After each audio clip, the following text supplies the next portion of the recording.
We can really see the October market changes in the data.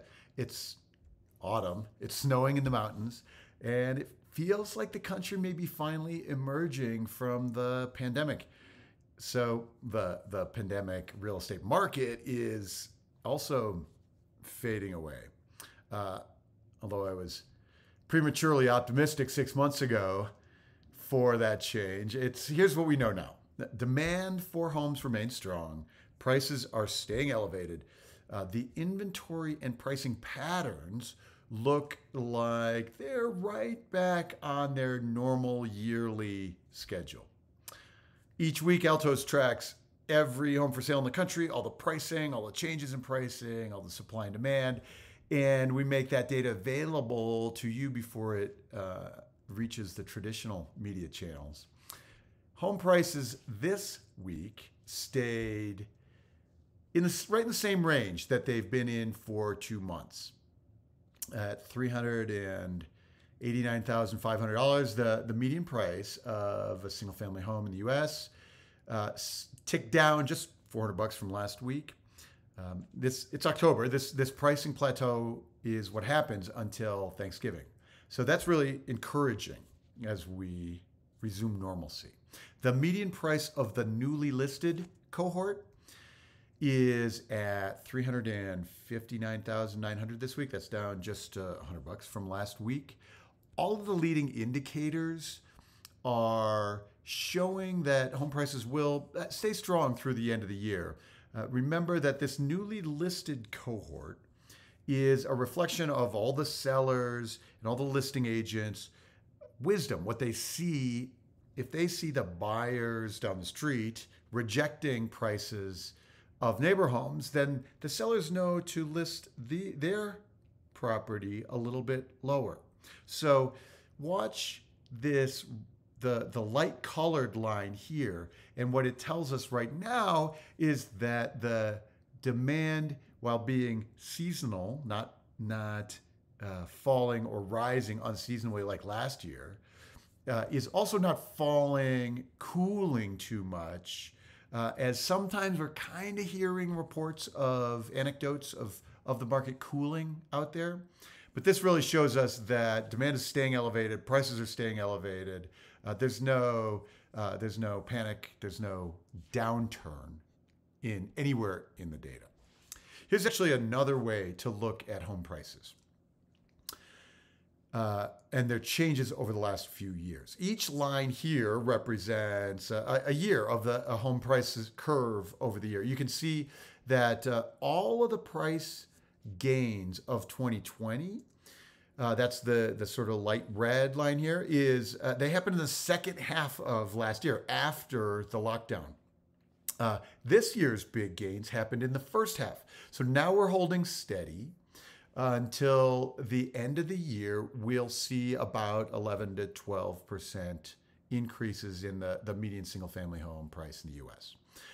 These are massive gains, and they are lower than the current headline numbers. The numbers like the Case-Shiller number, for example, even the most recent reading of the Case-Shiller, which they announced at the end of September, includes data from June. So these are the reporting way in the past. And those are data that Altos, in these videos and the Altos data, we are talking about in May. So what you'll see is that those headline numbers, like the Case-Shiller, for example, will moderate a bit as they finally get close to reflecting the data from now through the end of the year. It's still going to be super strong gains, but it'll be interesting because it'll be lower. It'll be coming lower than what they've been reporting the last few months. We've been watching inventory closely each week as the mortgage forbearance process ends. Big numbers of people coming out of forbearance in October.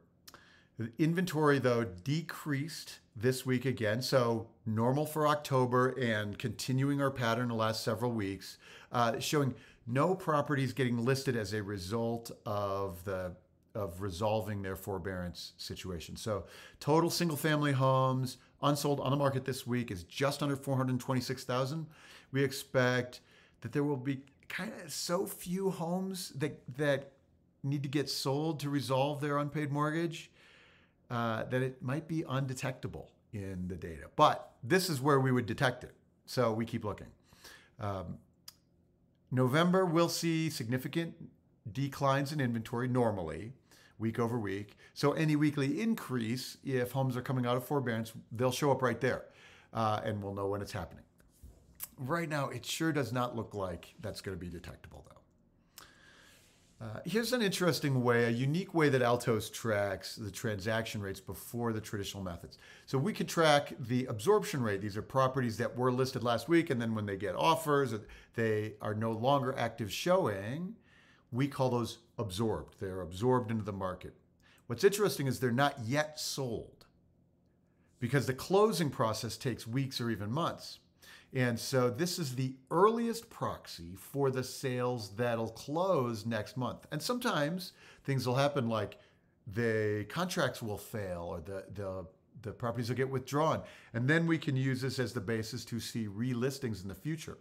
Relistings right now are low, but they could climb, and they would be low as in the fall. But we should expect to see a few of things get relisted in the spring. So what's happening is, we've been showing immediate sales as a percentage of the new listings, but you can also see it as a function of the absorbs. We can carry this trend out for the rest of the year, and it points very clearly to that 5.8, 5.9 million home sales for the year. At this pace, we're at about 20% of the sales have been immediate this year. It's kind of remarkable in that sense. And then finally, let's look at price reductions. The percentage of homes on the market that have taken a price cut has actually been climbing steeply from the record lows. You can see that steep climb right here at the right end of this chart. Normally this time of year, though, about 37% of the homes will have taken a price cut. So sometimes that's strategic. They think they're overpriced, and then they take a cut before they sell. By November, that starts falling because, as I mentioned, homes that are overpriced often get withdrawn before the holidays, and then they relist in January. So since this has been such a steep climb since this summer, I've been curious to see where we're going to peak here. Is it going to hit the 30s?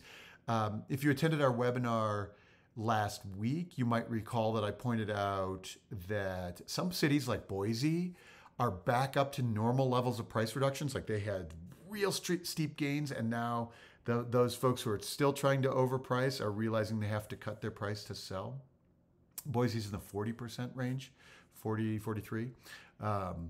So this has been climbing steeply as the market normalizes. This week, however, was the first week since the end of April that price reductions declined.